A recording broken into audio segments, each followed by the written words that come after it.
And the first thing I want to ask is actually, why behavioral insights? Why do we need behavioral insights to understand shopper behavior? What is behavioral insights? What can it teach us? And that's what we want to know. So to start, I want to tell you a story about Mr. Spock. Some of you may remember Mr. Spock from the TV show Star Trek.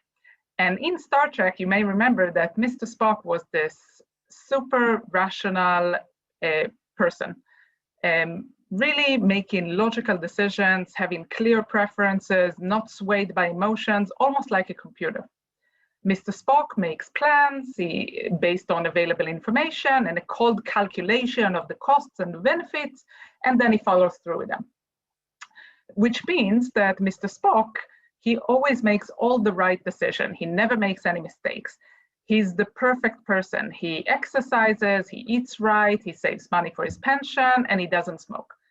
We all want to think that we're a little bit like Mr. Spock, at least partially, that we are rational, that we can make the right decision.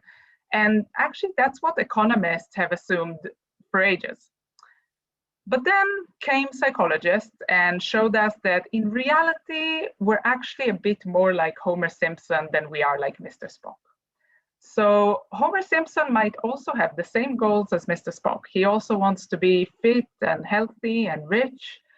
But when it comes to actually exercising and saving, he doesn't follow through on his goals. He'll choose a pizza over Apple every time because he will make the easy, fun, and unhealthy choice that will bring him the most happiness right now, rather than long-term benefits. And psychologists actually came up with a lot of evidence that shows that we as people behave much more like Homer Simpson than we would like to believe. And why is that? So first of all, we make an enormous amount of decisions every day. Some estimations talk about 35,000 decisions that we make every single day. And actually that is quite demanding. So each one of these decisions takes energy, takes place in our mind, and all of this together creates quite a load. So on some of these decisions, we make them in a very deliberate way. Here, we maybe act a little bit more like Mr. Spock. We weigh the pros and cons, the costs and the benefits. And these are big decisions, like maybe which house or car we're going to buy. But for a lot of the other daily decisions that we make, like do we take, coffee or tea or what we're gonna wear in the morning, we don't have that much time to really do this full analysis, and we just kind of make the decisions on the spot. And to be able to handle then all of these decisions and to be able to make decisions in a short amount of time, we have found different strategies, shortcuts. In scientific language, they're called heuristics. Heuristics are like rules of thumb. They're basically like little rules that we make up for ourselves to be able to make the decision easier. And just like any shortcut, they're great. They serve a function. They make it possible for us to make this amount of decisions every day. But it also means that just like any shortcut, they sometimes lead us astray. We don't always end up with the optimal solution for us. And most importantly, these strategies that we came up with are very context sensitive. They change according to the environment, which means the different signals in the environment can really sway our decisions. So let's look at an example for this. This is an experiment that was done in Hong Kong, but it may as well been done any other place in the world. And I think that back before the pandemic, when we would all go to a lot of coffee shops, you probably have seen something like this, something very similar to this in your favorite coffee shop. Most coffee shops in the world have a different version of this small, medium, and large offering. So in this experiment in Hong Kong, they went to a coffee shop and measured which coffee cup was the most popular. Now, I'm not going to pose this question to you because it's a webinar and I can't hear your answer, but if I were to ask you, which coffee cup do you think was the largest one? which one out of these three, I'm sure that most of you would answer that it's the middle one, and you would be correct.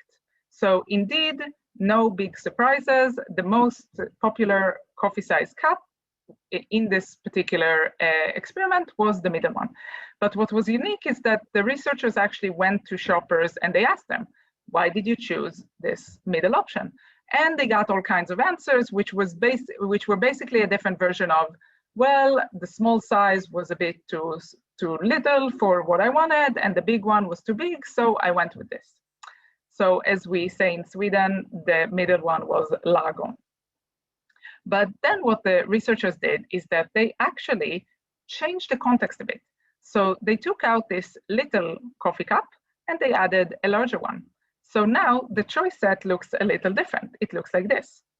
And which coffee cup do you think is the most popular now? And indeed, I can already guess what you're saying, and you are right, which is it's still the middle one. And again, the researchers asked people, why did you choose what you chose? And they got the same answer. The little one was too little, the big one was too big.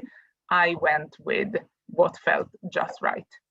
But yesterday, what felt just right was actually this option, the one on the left here. And now it's the one in the middle. So how come this level of just right changes? And the answer is that, of course, this level of just right is very hard for people to judge without a reference point. So we actually use what's around the coffee cup to make a decision. And in this case, we use the other sizes. So even when we change these other sizes, we actually sway people's decision. We make them choose something else. And this is just a simple example to show how the context really matters. So we know that we are much less rational than we think, right? Just like these people that answered the researchers and they really thought that they were justifying why they chose what they chose, but actually it was something else going on. We'd like to think that we have full control of our decisions, but it's not really the case. So that's the bad news, that we're not really as rational as we think.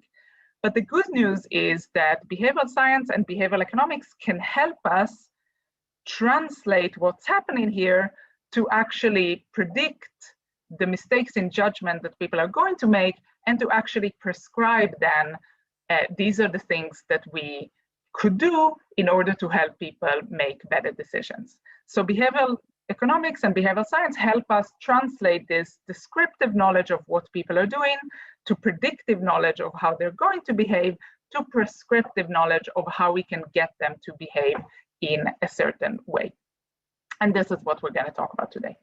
So the topic of today's talk is the psychology of online shopping. And I could talk about this all day, but I had to be choiceful for the amount of time that we had.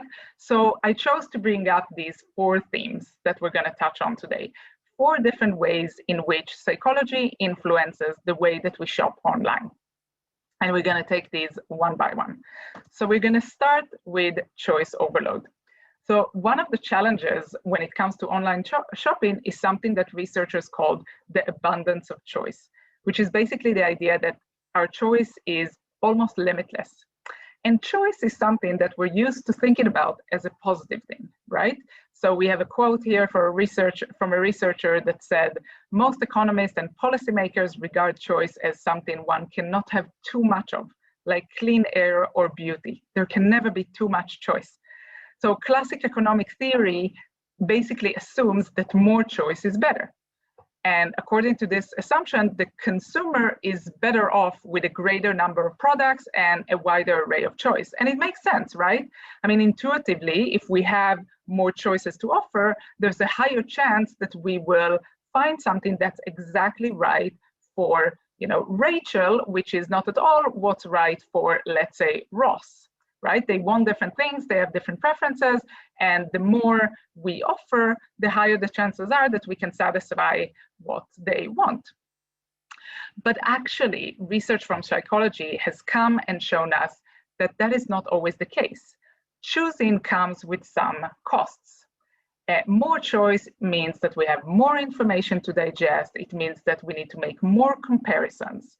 it takes us more time, and it's more cognitively taxing. So from all of these reasons, psychologists basically came and shown that more choice is not always the best way to go. Not only does choosing from large choice sets takes more time, but it also has psychological costs, because the more choice we have, the more afraid we become that we might be making the wrong choice, right? Because in every process of choice, we're actually giving something up. When we're choosing which car we're going to buy, let's take a very extreme example. If we choose a very safe family car, that means that we have given up a sports car, which would give us a very exciting driving experience, for example. And if we chose an ice cream variant of chocolate, it means we will not be able to enjoy the vanilla for the same day. So choosing has some costs for us. And psychologists basically found that these costs mean that it's not always pleasant for us to take these decisions with large choice sets. And they demonstrated this with a simple experiment, a very classic one. Perhaps you know this, but in researchers from Columbia and Stanford University in the US, they basically went to a large grocery store, and they gave people tastings of jams. And some days they presented people with 24 types of jams, and some days they presented people with 6 types of jams. And what they actually saw, which surprised them, is that although when they had presented people with more types of jams, it was indeed more attractive. So more people came to the stand and wanted to try out the jam. But when it comes to actually making a decision, actually making a purchase, people were 10 times more likely to make a purchase when it was only 6 types of jam. So the study shows that while choice seems appealing at first sight, choice overload can sometimes actually generate the wrong results. We think that it's great that we're giving people all this choice, but it might just make it harder for them to choose. So how is this relevant for the online context? I think we all understand this intuitively, but basically in online environment, all of this gets even worse, because online retailers are not limited by the confinements of space, so they can literally present shoppers with unlimited assortment. This is just a simple example from Amazon, where when you look for outdoor jackets, you get around 50,000 results. Choosing the right jacket for me from 50,000 results, kind of a daunting task. So we need to ask ourselves if all of this choice really is good for the consumers, and how, more importantly, how we can make it easier for them to make a choice, even in these circumstances. So that was the first thing I wanted to talk about, which is choice overload. Moving on to the next idea, the next way that psychology influences the way we shop online. And here I want to talk about order. So there's all kinds of really interesting research about order and the effect of order. One of these comes actually from political science. And in political science, there's a lot of research that shows that candidates that are listed first on a ballot in an election have a higher likelihood to get elected, which is pretty astonishing when you think about it. Now, here we are talking about smaller elections where people might not know all the candidates. We're not talking about Trump versus Hillary. We're talking about these kind of small, maybe congressional or maybe mayoral elections, where people kind of go into the ballot without having a very clear and strong preference. They could be very much swayed by the placement of the candidate on the ballot.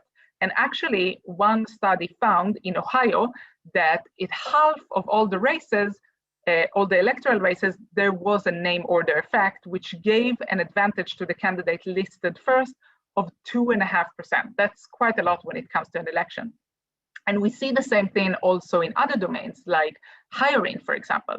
So we know that job candidates in both interview and CV screening stage have a higher likelihood of moving to the next step when they are actually first. which is a totally, random thing, but it's something that happens. So that's just another way that the context influences our decisions. Another way to talk about this is to look at what's happening in restaurants, the order of the menu.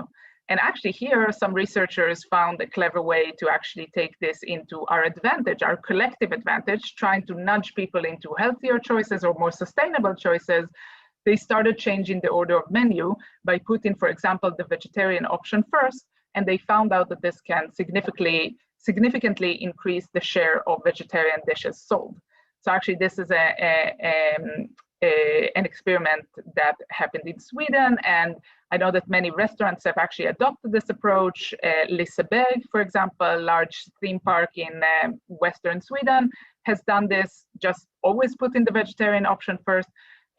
Different versions of this are also being used by corporates. For example, Google is very famous for providing their employees with free both food and snacks in the office, and they take a lot of this behavioral design approach into how they design their cafeterias and their menus and their snack rooms in order to nudge people towards healthier choices. So what does all this have to do with online shopping? Let's see how this actually affects online shopping. So here you can see on the right, data from 2.7 million clicks from online shopping retailers that shows exactly how the likelihood of a product to be clicked on decreases as we go down the ranking list. And overall, the top 8 products are responsible for 70% of the clicks. So it really, really matters what comes first. And again, when we are out there trying to design better shopping experiences, this is one of the things that we need to think about, that when we present the choices to people, it really matters what we put first. So that was our second principle, talking about order effect. Let's move to the third one, which is cognitive load. What's cognitive load? Basically, think about it like your internet bandwidth. Our brains, our minds also have bandwidth, and that bandwidth is not unlimited. So every piece of information that's floating through our mind takes space, and it takes energy, and it takes bandwidth. And as said, this bandwidth is not unlimited. So when we start having a lot of demands on our bandwidth, that's called cognitive load, and that has implication for our decision making. Broadly speaking, the more the cognitive load, the less optimal the decision making.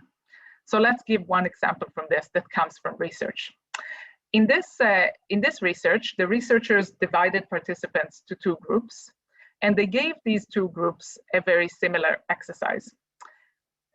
People were supposed to memorize a number, just to think about a specific number.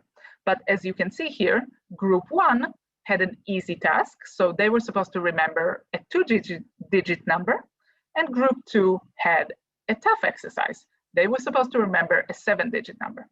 And the way that the exercise worked is that, for example, a participant from group 1, the researcher will tell them, so I'm going to tell you a number now, please don't forget that number, walk to the end of the corridor where my colleague is waiting, please repeat that number to my colleague. So don't forget the number 71. That was group 1, whereas group 2 got the exact same instructions, but a participant there would, for example, here, don't forget the number 1917134. And they were supposed to walk to the other colleague of the researcher. But on the way there, in the middle of this long corridor, there was a table, and this table had snacks. Some of the snacks were healthy, like fruit, and some of the snacks were less healthy, like brownies. And the researchers actually looked at the decisions that people made, what people chose. So what they saw was that in group 1, around 60% of the people chose the healthy snacks, whereas in group 2, it was exactly the opposite. So here, 63% chose the unhealthy snack. So what's happening here? Had all the participants been rational like Mr. Spock, we should see that these percentages should look exactly the same, because either you prefer apples, but then you prefer them all the time, or you prefer a brownie, but then you prefer that all the time. You should not be swayed by what's the assignment that was it a 2-digit number or a 7-digit number. But what's actually happening here is that this assignment that people were given was adding to their cognitive load. And in group 2, it was really creating a big cognitive load in their minds, which made their decision-making ability not as good. And these people had less capacity to then think, I want this, but this is what's right for me, or I'm on a diet, or whatever it is. So those people went more immediately to what would satisfy them in the second, which was the unhealthy choice. So we go back to Homer Simpson here, right? Homer's attention is limited, and in psychological terms, that means that the amount of mental effort or cognitive capacity that Homer allocates to a particular task, or that we allocate to a particular task, is limited. And because our attention is limited, our mind is constructed to conserve as much energy as possible. That is our guiding light. That is what we're trying to do. That's why we have all these shortcuts for decision making, because our mind has limited capacity. But this also means that it doesn't always lead us in the right direction. Just to give an example for this is a really fun example that shows just how lazy we sometimes can be. In this experiment, they connected people to a machine that gave them electrical shocks. It wasn't anything dangerous, just a bit unpleasant. And they, in a random way, divided people to 2 groups. And group 1 had 2 buttons that they could push. 1 button to finish the shock 10 seconds earlier, or 1 button to keep the shock time the same as the experiment originally planned for it, which was 60 seconds. So 1 button 50, 1 button 60. Then group 2 only had 1 button. They had 1 button to push if they wanted to finish the shock 10 seconds earlier, or if they didn't push anything, then the experiment would go as planned and the shock time would be 60 seconds. So again, if all the people in this experiment would be like Mr. Spock, we would expect both groups to behave exactly the same, because either you like shocks or you don't like shocks, right? The number of buttons should not make a difference. But what we see here is quite different. So we see that in group 1, indeed, the majority of people choose the objectively right answer, which is to finish the shock earlier. But in group 2, we actually see that only 40% choose to finish earlier. So what happened here? Since the people were assigned randomly, we can't assume that there's actual difference between group 1 and group 2. But the only difference was that group 2 had something that's called a default option, an option that preserves the status quo, something that someone else decided for them. And because we are like Homer Simpson and we're a little lazy and we want to conserve our energy, we think that that's actually quite nice when someone chooses something for us. So for group 2, a lot of them just prefer to sit back and not do anything to conserve their energy. Do you know if any of you have at home these streaming services like Netflix, for example, you might be familiar with a function that they have, or a feature that they have, that's called an autoplay. And that feature is that when the episode is about to end, it tells you that the next episode will start playing in 5, 4, 3, 2, 1, and then it starts playing. So this is exactly the same. I've heard from other people's experience, not mine, that this feature has actually made people binge watch entire seasons of series in one evening where they had not planned to do that. And it's exactly from the same reason. Someone else had already chosen something for me. I'm sitting back, I'm not doing anything. Even when it's such a simple action as to click stop, we're still not inclined to do it because we want to conserve energy. So this is a simple experiment that shows that. But how does this have to do with all the choices that we make online? So our laziness, this Homer Simpson in us, sometimes makes us proceed with choices that someone else has chosen for us, these default settings. And it means that sometimes we continue with all kinds of pre-ticked choices without really reflecting at what's there. It could be, buy now, pay later. It could be anything that we didn't really intend to, but we end up just proceeding with it with something that someone else set for us. And not all of the time, these choices are the most optimal for us. So something to look out for. So this was the third principle that I wanted to talk about, cognitive load. And now we go to the fourth and actually last principle. And that is the principle of social norms, or the effect of other people on our behavior. Until now, we talked a lot about the effect of environments, or like small cues, how things are featured to us, how they look to us. But now we're talking about how do other people affect us. And it turns out they affect us quite a lot. So we look at the behavior of other people when we want to determine how we should behave. And especially in situations where we're not exactly sure how to behave, we look at cues from how other people behave and copy their behavior. So it's not only a matter of wanting to be liked in a group, but sometimes it could be that other people are not even watching me, but it's more a feeling of reassurance. I'm not entirely sure what I should do, so I look at other people and they're going to show me the way. So let's start with a classic example from research. So in this example, it was a hotel chain that wanted to nudge their guests to conserve the environment and to reuse their towels. So again, back before the pandemic, when we all used to travel a lot more, maybe you have also been to a hotel, and maybe you've also seen these little cards that they leave for you, where they ask you something like, please take care of the environment, reuse your towels, this is how you go about it. So in this experiment, they did the exact same thing for one group of the guests. But for another group of the guests, they tried something called a social proof message.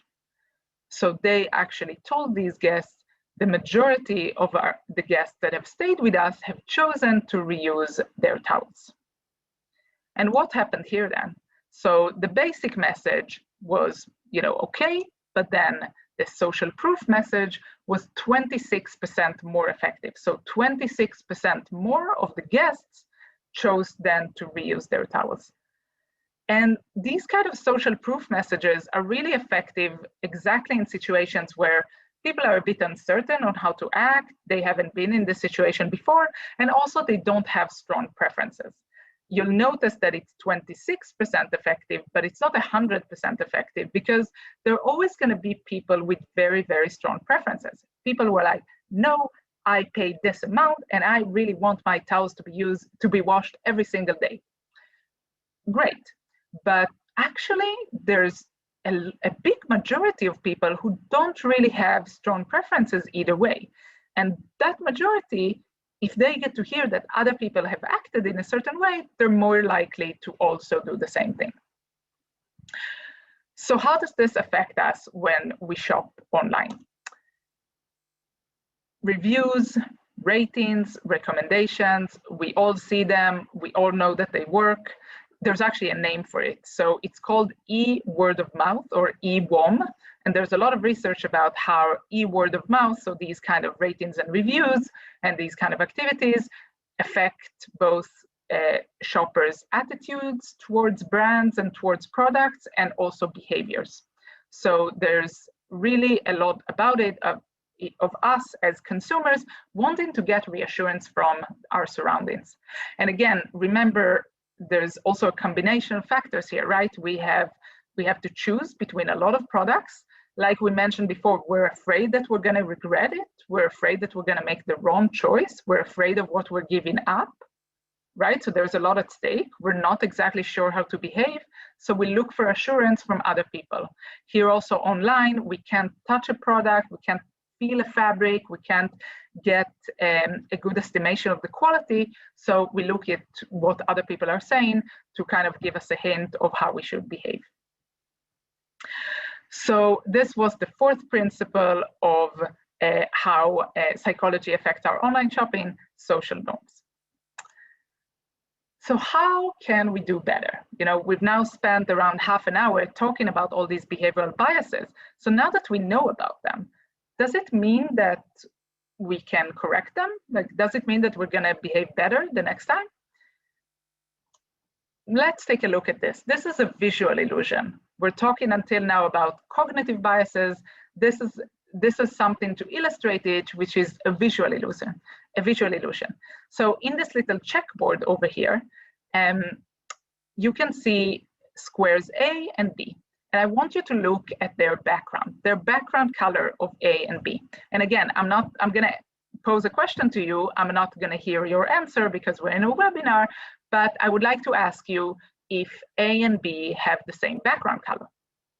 And what I think that you're answering, even though I can't hear you, but if you're the same as all the other people I've posed this question to, is that you're answering that they don't have the same color, that actually one of them looks more like black and the other one looks more like white. But if I will show this to you, where we extend the color from these two squares, we actually show that it is the same color. So let's go back and see it again. Now we see this visual illusion, and now we actually see the solution. The solution shows us that both of these actually have the exact same color. So what is going on here? What's going on here is that in this photo, again, I mentioned that it's a visual illusion. It has to do with this body, this cylinder body, and the shadow that it creates. And our brain then complements this two-dimensional photo with a bit of a three-dimensional information that isn't really there. So because of this shadow, we see them as two different squares, whereas in reality, they're actually the same.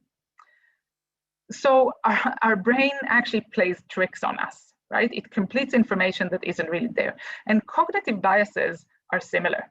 So even when we know that they're there, it's still very hard for us to override them or to overcome them, right? So this visual illusion, even when I show you the solution, and even when I myself know the solution because I've presented this slide before, I still can't help it but to see these as two different colors.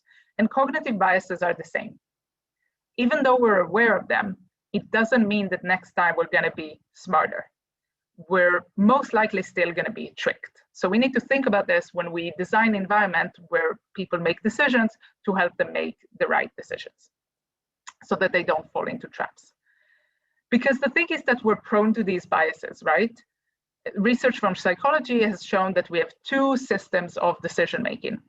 Our Mr. Spock system, where we make slow, deliberate decisions, and our Homer Simpson one, where we make more fast and automatic decision making. And this is where we're more likely to make mistakes. So if I can leave you just with a bit of optimism on how we can then do better. So one thing that we could do, and this actually comes from, so some of you may have heard of Daniel Kahneman. He's a Nobel Prize winner, recipient, and he is the one that popularized this dual system research. And one of the solutions that he talks about is actually to outsource at least some of our decisions to algorithms to help us out. Because there is actually a lot of research that shows that algorithms can help overcome biases. And in all kinds of tasks of predictions, algorithms can actually perform better or help humans perform better because they are less prone to these biases. So for example, I mentioned in a hiring context that one of the many biases that we often have is that we will choose the person coming first, and there's a host of other biases. We tend to choose more people that we like, people that are similar to us, etc. So one thing is that they looked in an experiment about the performance of job candidates that were either recommended by hiring managers or by algorithms. And they saw that actually the candidates that were recommended by algorithms ended up performing better. That's the data that you see on this slide. But so despite of the fact that we have a lot of data that shows that algorithm can help people overcome bias, people are still kind of suspicious and don't really trust algorithms. And that's something called algorithms aversion, which is even when we present people with data that the algorithm can help and even can be better than human judgment, people prefer to go with their gut. That's something that we see a lot in many different contexts. So that's something that just as a little tip, like think about how you can maybe outsource some of your decision making to algorithms. So just to summarize all we've talked about, we're nearing the end of the presentation part of this, then we go into the Q&A. But basically, we talked about 4 ways in which our psychology influences the way we shop online. We talked about choice overload, that we think that more choice is better, but actually it could hinder us from making decisions because there's so much to choose from, and we get this like paralysis. So that's choice overload.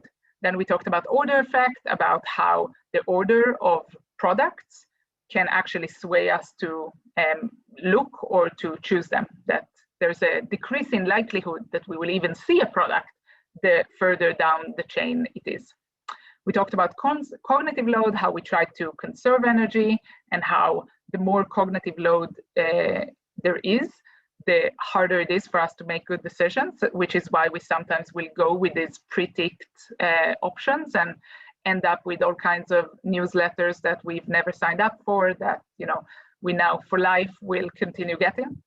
And then lastly, we talked about social norms, so how other people affect us, the behavior of other people and what other people think and feel, for example, when we see their rating and reviews. And then we talked about one potential solution to actually outsource more of these decisions to algorithms. So thank you very much. It's really been a pleasure. And now I look forward to seeing to hearing all your questions. So I'm gonna stop the share here. Yeah. Thank you very much, Nurit. I love these nuggets, with the favorite being this kind of follow the default path, even though it means being electrocuted. Please continue asking questions. Wanted to start with a simple one. Do you have any good examples of large results from small changes? Yeah, that's a great question. So there's so much research about how we can shape people's decisions when we redesign environments. It's called, maybe some people here have heard the term nudging. That's one name for it. So one example that I like a lot, which has a bit of also the consumer aspect to it, is choice of meals in fast food restaurants.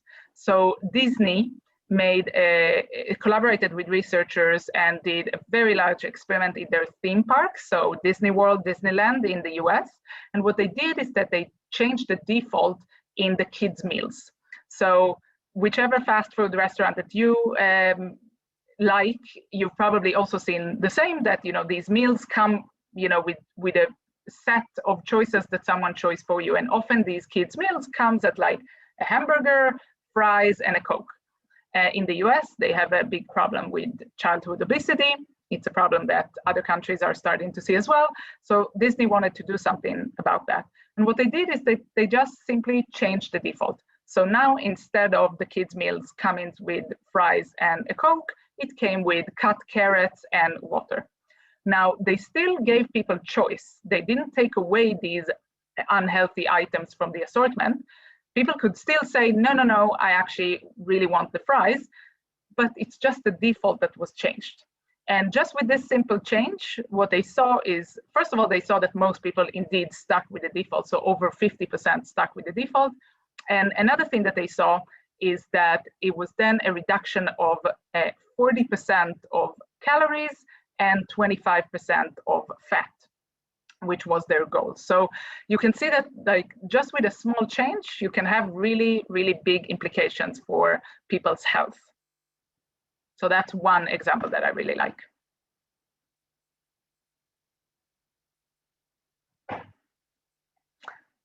Joachim, you're on mute. Thank you. Next one. Some people quote 1, 2, 3 too many, meaning that giving people more than 3 choices can lead to decision paralysis. What do you feel is an optimal option level? That's a great question. That's a great question, and I'm afraid that research has not yet found, an exact magic number, because there isn't one. It's very, very context dependent, and I would even dare to say that it's not always that fewer is better. Okay.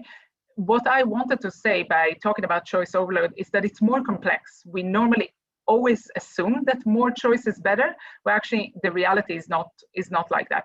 But whether it is 6 types of jam, or should it be only 3, or only 4 or 10 or 15, that really changes. When people go online, we do have data that shows that they prefer a lot of results, or that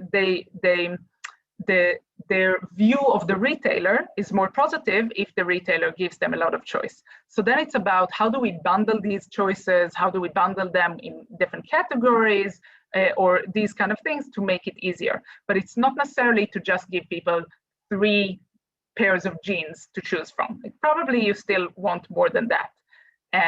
But you don't want to overdo it, and you want to give people a helping hand in how to choose. I think this ties beautifully into the next question in what is most important when designing experiences with behavioral science in mind? Yeah, so I think the most important thing is to really bring in the science, because what I often see is that a lot of people have intuition, and they think that intuition is enough to build products that really connect with consumers and with shoppers.